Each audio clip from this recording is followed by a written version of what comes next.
12:03 a.m. That is the exact second my life divided into a permanent before and after. My dog Buster isn't just a pet. He's a 60-pound golden retriever that usually sleeps through fire alarms, thunderstorms, and vacuum cleaners. But that Tuesday, he didn't just wake up. He transformed. His hackles stood up like jagged, electrified wire, and his growl sounded like a chainsaw hitting a stone. He wasn't looking at the door or the window. He was staring at a specific peeling patch of paint on the ceiling in the corner of the bedroom. I checked my Ring camera, expecting a prowler or a stray cat, but the screen was just a dead, grainy grey. Nothing moved. Then I noticed the silence. The neighborhood strays, the ones that howl at every passing car, were gone. It was as if every living thing for 3 blocks had suddenly realized they were being hunted and decided to hold their breath. I tried to drag him away, but his paws felt like they were bolted to the floorboards. I could smell it then, the sharp metallic tang of pure animal terror, like crushed pennies and ozone. His eyes were wide, showing the whites in a way that looked disturbingly human. I reached out to touch his head, but his skin was vibrating.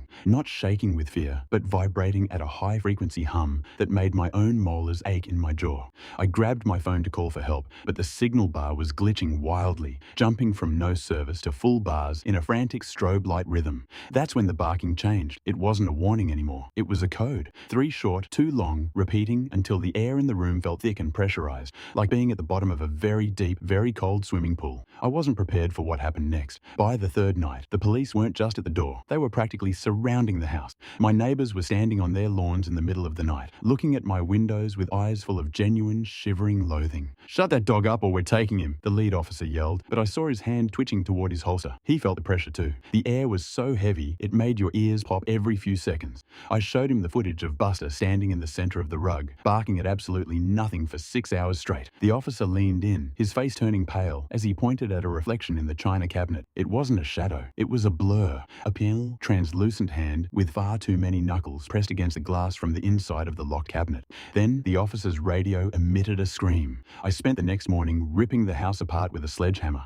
I moved the cabinet, expecting a hidden vent or a nest of rotting wood, but there was nothing but a single, rusted skeleton key. It didn't fit any door in the house, yet it felt warm to the touch, pulsing like it had a heartbeat. I rushed Buster to a specialist, a woman who had dealt with every animal trauma imaginable. The second we stepped into the waiting room, the atmosphere curdled. Every dog in a crate stopped whining and backed into the corner, baring their teeth at the air around us. The vet didn't even check his vitals. She just backed away, her face a mask of stone-cold fear, and told me to get out. She didn't charge me, she just whispered that I should look at what was under my house, not inside it. That was when I knew I wasn't safe. I hired a guy with a military-grade thermal camera, a guy who laughed at ghosts until he saw the screen. He scanned the kitchen, joking about old pipes, until he hit the spot where Buster always stood. The camera registered a deep, freezing blue, a pocket of air at -10 degrees in a room that was 70. But when he pointed the lens at the floorboards, he dropped the device. Beneath the wood, there wasn't dirt or a foundation. There was a massive, pulsing heat signature the size of a car. It looked like a biological heart made of copper and wire,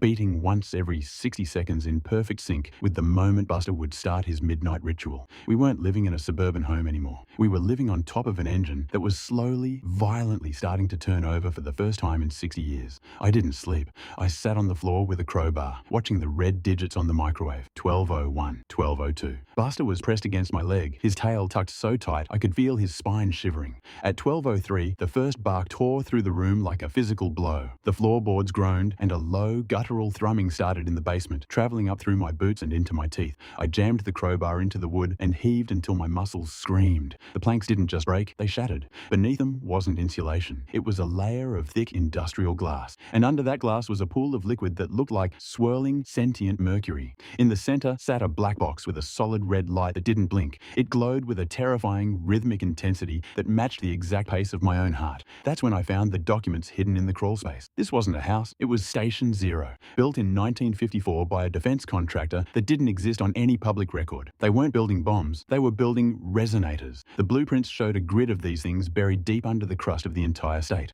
The box wasn't sending a signal out to space. It was receiving a frequency designed to keep something massive and tectonic, perfectly still. Buster wasn't barking at a ghost. He was the only thing in the house with the sensory range to hear the machine failing. Every bark was a counter-frequency. He was a biological glitch trying to jam a signal that was designed to suppress the very earth we were standing on. But the logs said the signal was was losing its grip. The station was becoming a beacon. The red light on the box turned a blinding, permanent crimson. The hum became a roar that vibrated the glass in the windows until they exploded inward. My nose started to bleed, a hot, dark drip hitting the mercury-colored liquid below. I looked outside and saw the neighbors. They weren't screaming. They were standing perfectly still on their lawns, staring up at the moon with vacant, empty eyes that reflected that same red glow.